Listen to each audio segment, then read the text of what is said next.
प्यारे बच्चों नमस्कार। मस्ती वाली पाठशाला में मैं सौरभ पांडे आपका फिर से स्वागत करता हूं। अपने पिछले वीडियो में हमने वेन डायग्राम के बारे में चर्चा किया था। उसका इस्तेमाल करके हमने कुछ फॉर्मूलाज डिराइव किया था, ठीक है।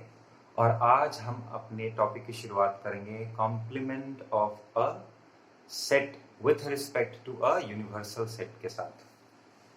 सो हमारा आज का टॉपिक है complement of a set with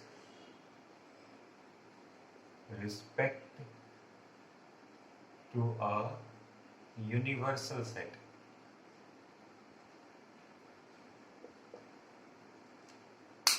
complement का क्या मतलब होता है और with respect to a universal set का क्या मतलब होता है, इसे समझते हैं। मान लीजिए मैंने आपको एक सेट ए के बारे में बोला कि set A consist of all the even numbers. A is what? Set of all even numbers. मैंने आपको ऐसा लिख कर दिया। अब अगर मैं बोलूं कि सेट बी एक ऐसा सेट है, set of all real numbers, set of all real numbers which are not even numbers, which are not even numbers। एक सेट बी ये मैं दे रहा हूं और एक सेट सी में दे रहा हूं set of all natural numbers, set of all natural numbers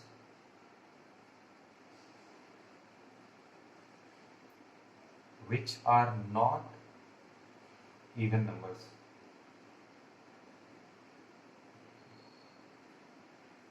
तो इन तीन सेट्स के बारे में आप क्या कमेंट कर सकते हो? क्या हम ऐसा कह सकते हैं कि सिंस बी एक ऐसा सेट है जिसमें वो रियल नंबर्स आते हैं जो इवन ना हो, तो इसमें सारे के सारे ऑड नंबर आ रहे होंगे? क्या हम ऐसा कह सकते हैं? सही बोला आपने, नहीं कह सकते, है ना। क्योंकि जरूरी नहीं है कि वो रियल नंबर जो इवन ना हो वो ऑड होगा। 0 इवन नहीं है लेकिन ऑड भी नहीं है, -1 -2 ये सारे के सारे इवन नहीं है लेकिन ऑड भी नहीं है ना। बिकॉज इवन और ऑड हम हमेशा नेचुरल नंबर के रिस्पेक्ट में डिफाइन करते हैं। लेकिन अगर मैं सेट सी लिख रहा हूं तो हम कह सकते हैं कि yes, set of all numbers और natural numbers which are not even numbers. तो ये हमें एक्चुअली में बता रहा है सारे के सारे ऑड नंबर्स का सेट। ओके, इसी चीज को ध्यान में रखकर हम डिफाइन करते हैं complement of a set with respect to a universal set. अब आप देख सकते हो कि set of all real numbers, all even numbers इस बी का एक सबसेट है। A is a subset of B. A C का भी एक सबसेट है। ए सी का भी एक सबसेट है। तो मैं थोड़ी देर के लिए बी को ए के लिए यूनिवर्सल सेट मान सकता हूं और सी को ए के लिए यूनिवर्सल सेट मान सकता हूं। तो पहले केस में जब मैं बी को ए का एक यूनिवर्सल सेट मान रहा हूं तो मैं बी को क्या लिख सकता हूं? मैं बी को लिख सकता हूं set of all real numbers, set of all real numbers minus A. Okay, और सी को मैं क्या लिख सकता हूं? Set of all natural numbers minus A. So this is going to give me set of all odd numbers, set of all odd numbers. अब इस चीज को आप ध्यान में रखिएगा, हम किसी सेट के कॉम्प्लीमेंट को डिफाइन करने जा रहे हैं।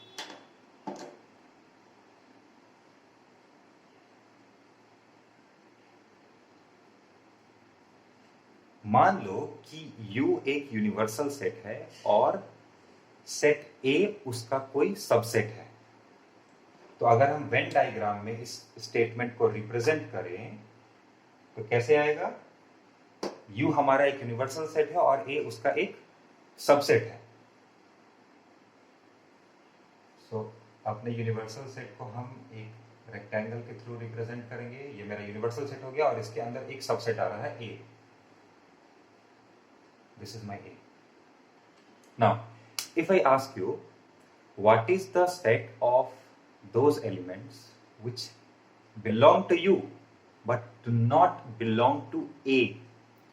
मैं तुमसे पूछ रहा हूं, what is the set of all those elements जो U से belong करते हैं लेकिन A से belong नहीं करते हैं? ऑब्वियसली बात है, तुम इस वाले रीजन को मार्क करोगे।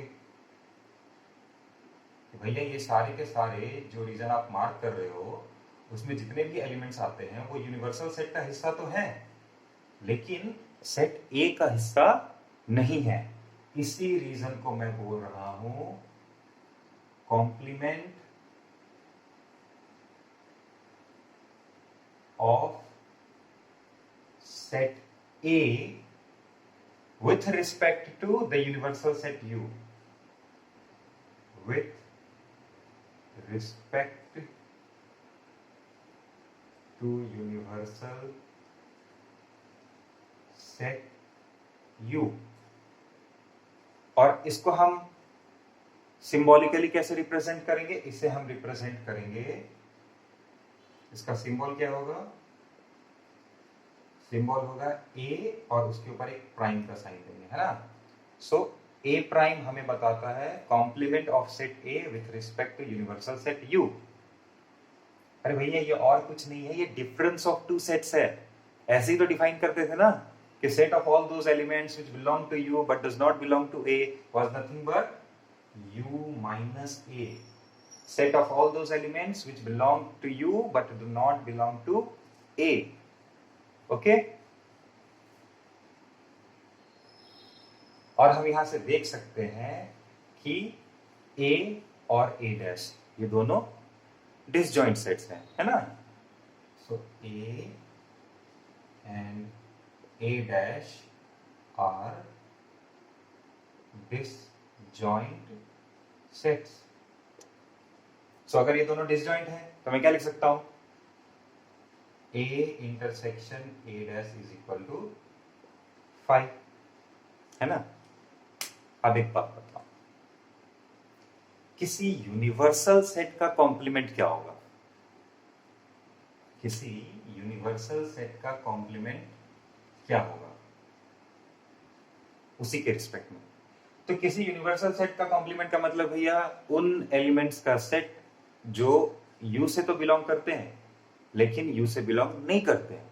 मतलब मैं इस पूरे रीजन में से इस पूरे रीजन को घटा रहा हूं।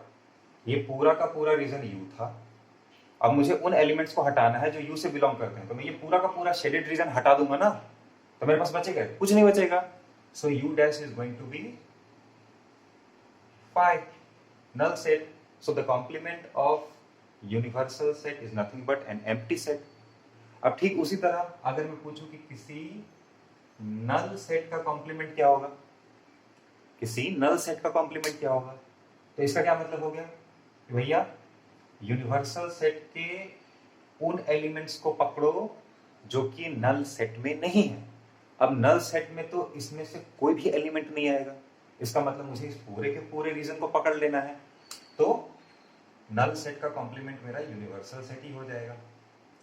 देख रहे हो, स्टेटमेंट के हिसाब से लॉजिक लगाकर हम रिजल्ट लिख रहे हैं और पूरा का पूरा सेट ऐसा ही है। तो ये कुछ इंपॉर्टेंट प्रॉपर्टीज हो गई। एक और इंपॉर्टेंट प्रॉपर्टी है कि किसी सेट A का कॉम्प्लीमेंट लेना और फिर उसका कॉम्प्लीमेंट ले लेना, मतलब डबल कॉम्प्लीमेंट करना। सेट A का मैंने कॉम्प्लीमेंट लिया और फिर जो आया उसका मैंने कॉम्प्लीमेंट ले लिया। इसका मतलब क्या हो गया भैया, सेट A था यहां पर, सेट A था यहां पर आपका ये, तो ये रीजन आपका ए कॉम्प्लीमेंट को डिनोट कर रहा है। अब मुझे क्या करना है, इस रीजन का कॉम्प्लीमेंट लेना है, इस वाले रीजन का कॉम्प्लीमेंट लेना है। मतलब मुझे यूनिवर्सल सेट में से ये शेडेड रीजन हटा देना है। तो अगर मैं इस रीजन को हटा दूं, शेडेड रीजन को मैं हटा दूं, तो मेरे पास बचेगा क्या, मेरे पास ये वाला रीजन बचेगा ना, रेड मार्क वाला।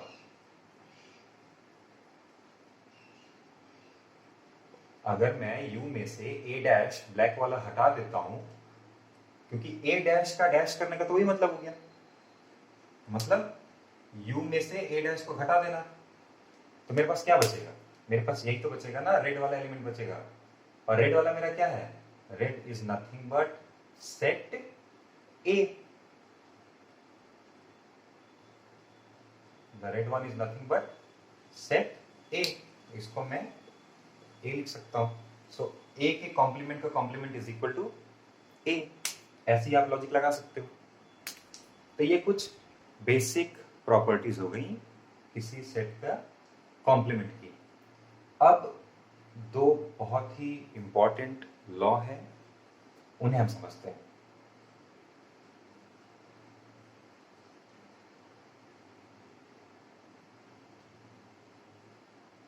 होप आपको complement of a set with respect to universal set समझ में आ गया होगा।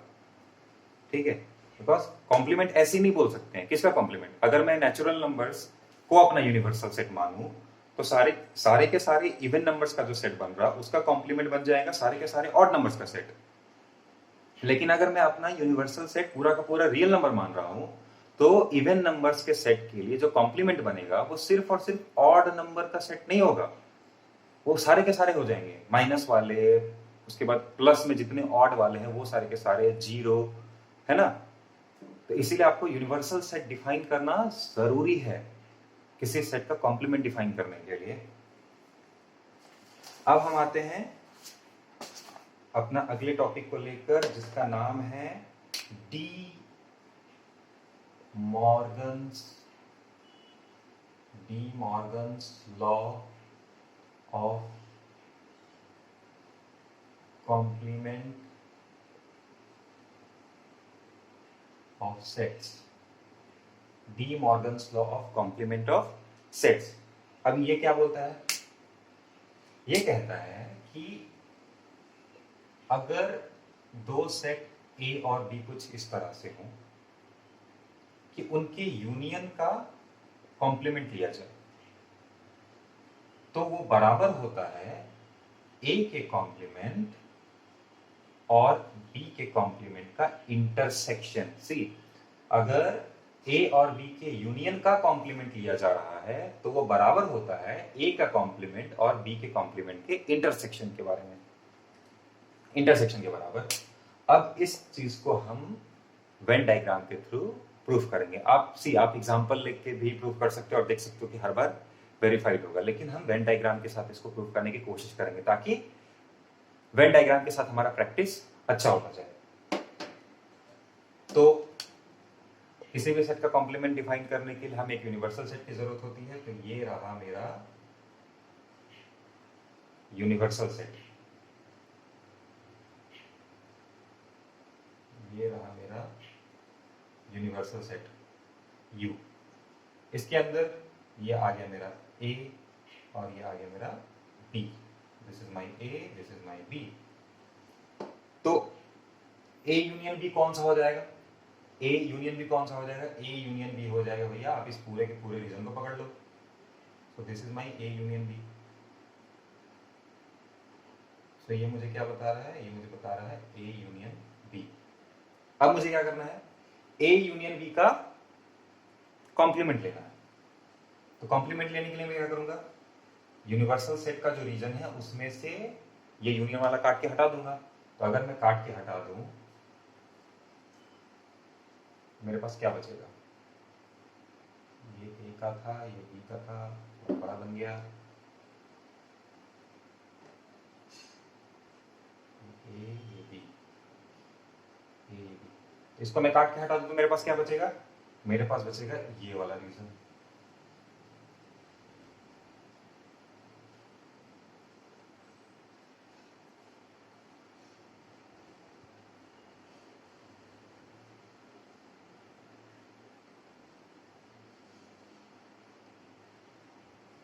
ओके, सो ये मेरा कौन सा रीजन हो गया? ये मेरा हो गया ए यूनियन बी का कॉम्प्लीमेंट, बिकॉज मैं उन एलिमेंट्स को कंसिडर करके अपना सेट बना रहा हूं जो यू से तो बिलोंग करते हैं लेकिन ए यूनियन बी से बिलोंग नहीं करते हैं। अब हमें प्रूव करना है कि ये वाला जो रीजन होगा वो A complement intersection B complement के इक्विवेलेंट होगा। चलिए ठीक है, मैं ऊपर इरेज कर देता हूं, लेकिन इसको मैं रखे रहूंगा।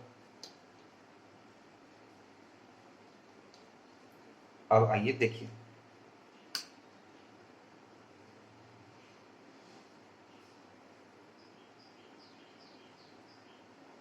this is my A, this is my B. Okay, so what would be my A intersection? A complement. A complement हो जाएगा A के रीजन को छोड़ो बाकी सबको पकड़ लो, तो मैं उसको मार्क कर लूंगा।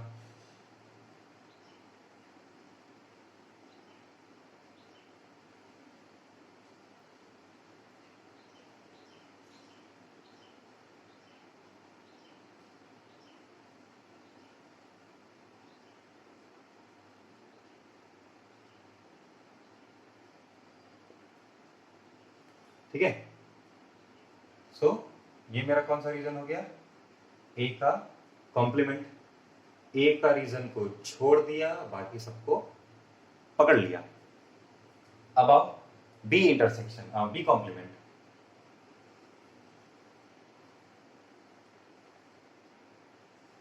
ए बी, ए बी, मुझे क्या निकालना है? बी का कॉम्प्लीमेंट। मतलब मैं बी के रीजन को छोड़ दूंगा और यूनिवर्सल सेट के बाकी बचे रीजन को पकड़ लूंगा। मैं इसको मार्क कर रहा हूं।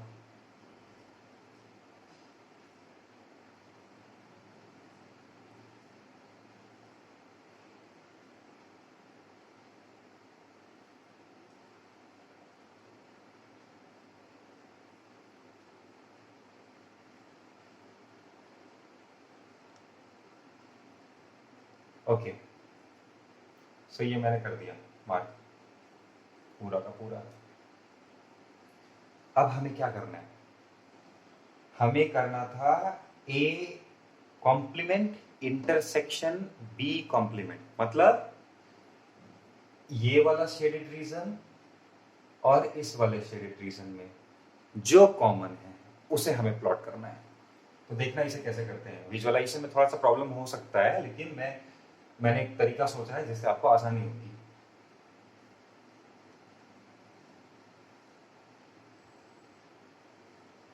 इंटरसेक्शन में क्या करेंगे? जो दोनों में हो वो पकड़ेंगे। चलो ठीक है, मैं जरा इतने पोर्शन को कंसिडर करता हूं, इतने पोर्शन को। सो क्या ये वाला पोर्शन दोनों में शेडेड है? क्या ये वाला पोर्शन दोनों में शेडेड है? हाँ है, तो दोनों में शेडेड है तो लेंगे, बिकॉज कॉमन पोर्शन लेना है हमें। ठीक उसी तरह इधर वाले पोर्शन को कंसीडर करो। क्या ये वाला पोर्शन दोनों में शेडेड है? हाँ है, तो इसे भी लेंगे, तो इसको भी मैंने शेड कर दिया। ओके, क्या ये वाला पोर्शन दोनों में शेडेड है? हाँ, दोनों में शेडेड है, तो मैं इसको भी ले लूंगा। अब क्या ये वाला पोर्शन दोनों में शेडेड है? यस, ये वाला पोर्शन भी दोनों में शेडेड है, तो मैं इसको भी पकड़ लूंगा। अब क्या ये वाला पोर्शन इसमें नहीं है?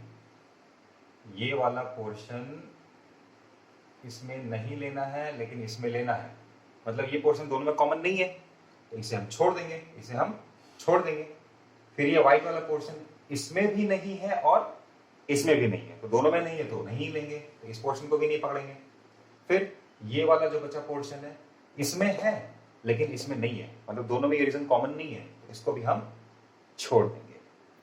तो हमें मिल गया A complement intersection B complement, और हम देख सकते हैं कि ये दोनों बराबर हैं, है ना। सो हम कह सकते हैं कि ए यूनियन बी का intersection is equal to, sorry not intersection, A union B का complement is equal to A का कॉम्प्लीमेंट इंटरसेक्शन बी का कॉम्प्लीमेंट। ये हमारा हो गया पहला डिमॉर्गन्स लॉ। डिमॉर्गन एक मैथमेटिशियन थे और उन्हीं के सम्मान में ऐसा नाम रखा गया है। सो इसे कहते हैं कि यूनियन का complement is equal to complement का इंटरसेक्शन। इसे ऐसे भी आप बोल सकते हो कि अगर यूनियन है और उसका कॉम्प्लीमेंट किया जा रहा है तो वो कॉम्प्लीमेंट का इंटरसेक्शन बन जाता है। बहुत ही इंपॉर्टेंट लॉ है ये, बहुत ही इंपॉर्टेंट लॉ है। ठीक है, अब दूसरा, अगर यहां पर इंटरसेक्शन हो तो यहां पर यूनियन हो जाएगा। आप गेस कर सकते हो, और चलिए चेक करते हैं कि हमारा गेस सही है कि नहीं।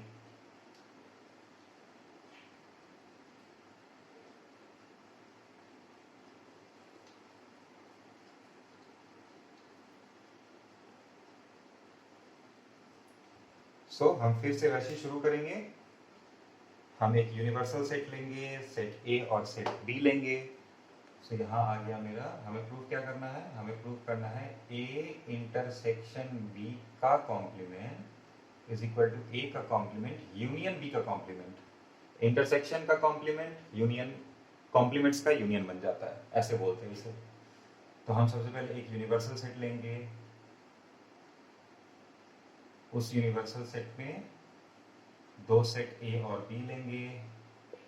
उसके बाद ए इंटरसेक्शन बी पहले करेंगे, तो ए ये हो गया, बी ये हो गया, तो ए इंटरसेक्शन बी मेरा ये हो गया।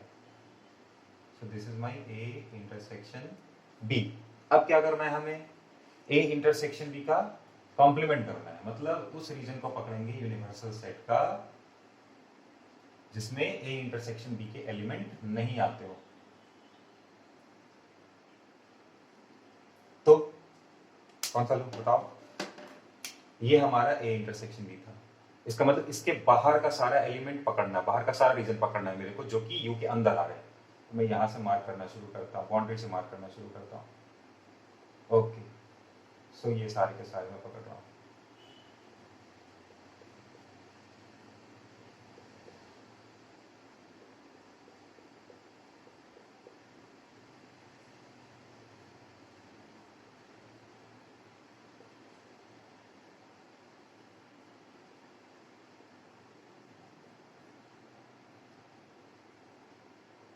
ओके, सो ये हमारा क्या हो गया, ए इंटरसेक्शन बी का कॉम्प्लीमेंट। फिर से पहले ए कॉम्प्लीमेंट निकालेंगे, फिर बी कॉम्प्लीमेंट निकालेंगे, और फिर देखेंगे दोनों के एरिया को यूनियन कर देंगे, है ना, दोनों के एरिया को मिला देंगे हम। तो आओ करते हैं। ये हो गया हमारा u, यहाँ पर हमारा a था, यहाँ पर हमारा b था। अब ये मेरा a था और मुझे निकालना है a का कॉम्प्लीमेंट, मतलब मैं a के बाहर के सारे रीजन को पकड़ूंगा जो कि u के अंदर है। तो वो कौन सा हो गया, a के बाहर और u के अंदर।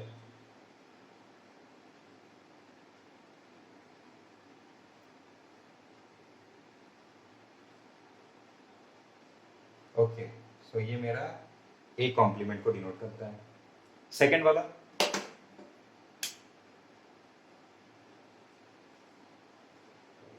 u, this is my A, this is my B.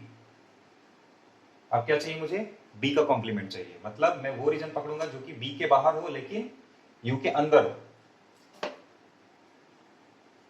b के बाहर लेकिन u के अंदर। अच्छी खासी पेंटिंग हो जा रही है। b के बाहर u के अंदर।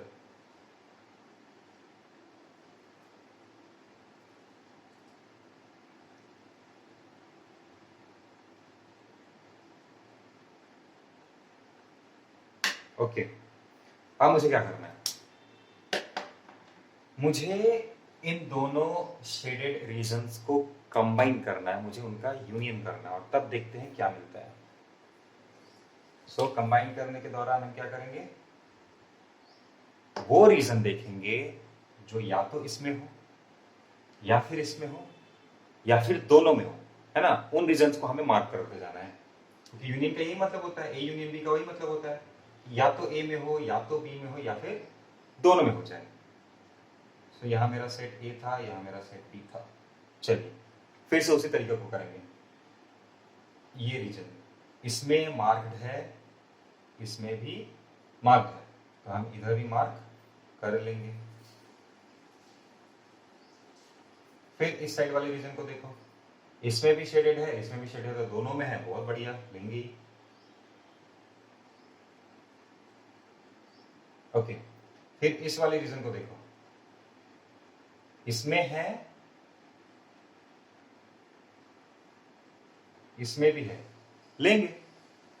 इसको भी मार्क कर लिया। ये वाला रीजन देखो, इसमें भी है और इसमें भी है, लेंगे। इसको भी मार्क कर लिया। अब देखो ये वाला जो रीजन है इसमें नहीं है लेकिन इसमें है, तो यहां पर हम यूनियन कर रहे हैं, इंटरसेक्शन नहीं कर रहे हैं। तो यूनियन में क्या होता है, या तो इसमें हो या फिर इसमें हो या फिर दोनों में हो। जो दोनों में थे वो तो हमने मार्क कर लिया। अब हमें देखना है कि कौन कौन से एक में है दूसरे में नहीं है। तो ये वाला रीजन इसमें है, इसमें नहीं है लेकिन इसमें है, तो लेंगे बिकॉज यूनियन कर रहे हैं। फिर ये छोटू वाला रीजन इसमें भी नहीं है और इसमें भी नहीं है, तो इसमें भी नहीं लेंगे। तो दोनों में नहीं हो उसको तो नहीं लेना मेरे को।